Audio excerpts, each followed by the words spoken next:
Evolution chapter के 2 ऐसे topics जहां से आपके 8 नंबर बन सकते हैं, तो फटाफट से इनको रिवाइज कर ले। तो पहला टॉपिक है homologous and analogous structure. Homologous structure की एनाटमी या ओरिजिन सिमिलर होता है लेकिन फंक्शन अलग है। इसको एक एग्जांपल से समझते हैं। फॉर एग्जांपल, अगर हम वेल, चीता, बैट और मैन के 4 लिम्स लेते हैं तो वेल उनको यूज करती है स्विमिंग के लिए, चीता दौड़ने के लिए, बैट उड़ने के लिए और इंसान खाने के लिए, नाचने के लिए, दूसरे की गलती निकालने के लिए। बेसिकली तुम समझ गए ना कि फंक्शन यहाँ पे अलग हो गए। And that is why we see कि कैसे देखो अलग अलग स्पीशीज बन रही है और एक तरह से डाइवर्ज हो रहा है। ठीक है, डाइवर्ज हो रहा है। दैट इज वाई इसके थ्रू जो इवोल्यूशन होता है उसको हम बोलते हैं डाइवर्जेंट इवोल्यूशन। तो कैसे याद रखेंगे? हम हुए दूर। सो हम हुए दूर, दूर दूर जा रहे हैं सब, मतलब अलग अलग स्पीशीज बन रही है एक ही से।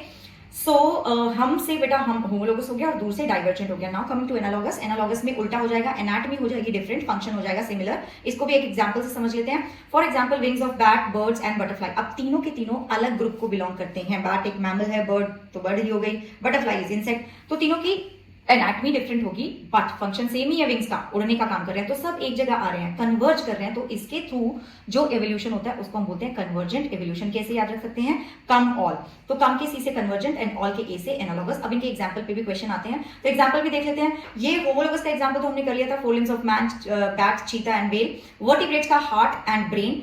Thorns of bougainvillea, tendrils of cucurbits. क्योंकि ये दोनों ही स्ट्रक्चर एक ही से बने हैं, दैट इज एक्सिलरी वर्ड, लेकिन दोनों का काम अलग है। बोगनविलिया में जो थॉर्न्स है वो डिफेंस का काम करते हैं एंड टेंड्रिल क्यूकरबिट्स में सपोर्ट का काम करते हैं। देन एनालॉगस स्ट्रक्चर की जो एग्जांपल है that is wings of bat, birds and butterfly, जो अभी डिस्कस करा। Eyes of octopus, mammals, anatomy अलग है लेकिन काम सेम है। Flippers of penguins and dolphin, काम सेम है स्विमिंग का।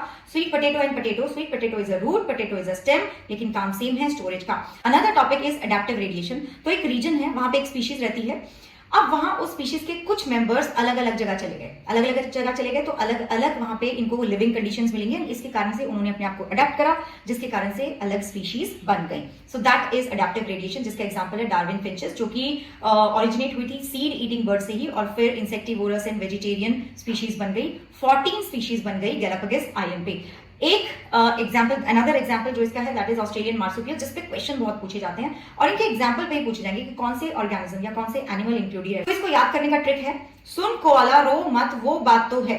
ठीक है, तो कोआला रो रहा है तो हम उसको बोल रहे हैं भाई रो मत, कोई बात नहीं, सब ठीक हो जाएगा। तो सुन से शुगर ग्लाइडर, कोआला के के से बेटे जितने भी के वाले यहाँ पे ऑप्शंस है वो सब लिख देंगे। कोआला एंड कैंगरू आ गया। रो से आ जाएगा रैट, मार्सुपियल तो रहेगा ही, तो मार्सुपियल रैट।